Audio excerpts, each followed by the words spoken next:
ವಿಧಾನ ಪರಿಷತ್ ವಿಪಕ್ಷ ನಾಯಕರಾಗಿರುವಂತಹ ಚಲವಾದಿ ನಾರಾಯಣಸ್ವಾಮಿ ಅವರು ಸರ್ಕಾರದ ಗ್ಯಾರಂಟಿಗಳ ವಿರುದ್ಧ ಗುಡುಗಿದ್ದಾರೆ.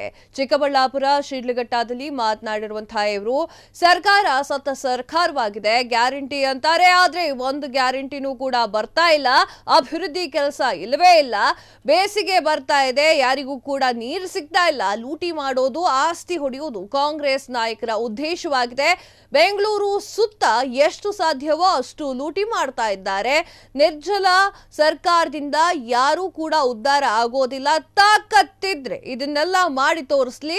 ಇಷ್ಟೊತ್ತಿಗಾಗ್ಲೇ ಜಿಲ್ಲಾ ಪಂಚಾಯಿತಿ, ತಾಲೂಕು ಪಂಚಾಯಿತಿ ಚುನಾವಣೆ ನಡೀಬೇಕಾಗಿತ್ತು. ಚುನಾವಣೆಯಲ್ಲಿ ಗೆಲ್ತೀವಿ ಎನ್ನುವಂತಹ ಭರವಸೆ ಇಲ್ಲ. ಅನೇಕ ಗ್ಯಾರಂಟಿಗಳನ್ನ ಕಿತ್ತುಕೊಂಡು ಹೋಗ್ಬಿಟ್ಟಿದೆ. ಇನ್ನು ಯಾವ ಗ್ಯಾರಂಟಿಯನ್ನು ಕೂಡ ಜನರು ಕೇಳೋದಿಲ್ಲ, ನಂಬೋದೂ ಇಲ್ಲ ಅಂತ ಹೇಳಿದ್ದಾರೆ. ಗ್ಯಾರಂಟಿಗಳಂದ್ರೂ ಒಂದು ಗ್ಯಾರಂಟಿನೂ ಬರ್ತಾ ಇಲ್ಲ, ಅಭಿವೃದ್ಧಿ ಕೆಲಸ ಇಲ್ವೇ ಇಲ್ಲ. ಬೇಸಿಗೆ ಬರ್ತಾ ಇದೆ, ಯಾರಿಗೂ ಕುಡಿಯೋಕ್ಕೆ ನೀರುಗಳು ಸಿಗುವಂತ ಪರಿಸ್ಥಿತಿಯಲ್ಲಿಲ್ಲ. ಮೇವುಗಳಾದ್ರೂ ಕೂಡ ದನ ಕರುಗಳಿಗೆ ಮೇವುಗಳಂತ ಪರಿಸ್ಥಿತಿ ಇಲ್ಲ. ಎಲ್ಲ ವಿಧದಲ್ಲೂ ಬರೀ ಲೂಟಿ ಮಾಡೋದು, ಆಸ್ತಿಗಳು ಮಾಡ್ಕೊಳ್ಳೋಂಥ ಕೆಲಸದಲ್ಲಿ ಎಲ್ಲ ಕಾಂಗ್ರೆಸ್ನ ನಾಯಕರು ಮತ್ತೆ ಮಂತ್ರಿಗಳು ಇದ್ದಾರೆ.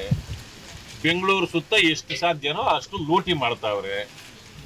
ನಿಮ್ಗೂ ಗೊತ್ತಾಗ್ತಾ ಇದೆಯಲ್ಲ, ಶಿಡ್ಲಘಟ್ಟ ಕಡೆನೂ ಬಂದು ಎಲ್ಲ ಖರೀದಿಗಳು ನಡೀತಾ ಇವೆ.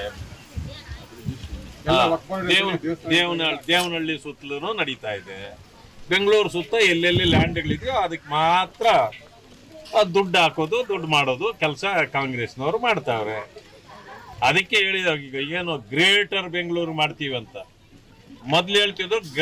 ಏನೋ ಬ್ರಾಂಡ್ ಬೆಂಗಳೂರು ಮಾಡಿದ, ಬ್ರಾಂಡ್ ಬಿಟ್ಟು ಹಾಕಿದ್ರಾಗ್ಲೆ ಗ್ರೇಟರ್ಗೆ ಹೋಗಿದ್ದಾರೆ. ಅಂದ್ರೆ ಗ್ರೇಟರ್ ಬೆಂಗಳೂರು ಅಂದ್ರೆ 7 ವಿಭಾಗಗಳು ಮಾಡ್ತಾರಂತೆ, 7 ಮೇಯರ್ಗಳು ಮಾಡ್ತಾರಂತೆ.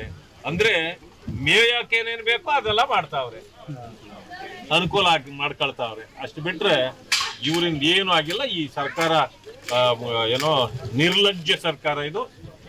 ಇದರಿಂದ ಯಾರು ಜನ ಉದ್ಧಾರ ಆಗೋದಿಲ್ಲ, ಎಕ್ಸ್ಪೆಕ್ಟ್ ಮಾಡುವಂಥದ್ದು ಏನೂ ಇಲ್ಲ.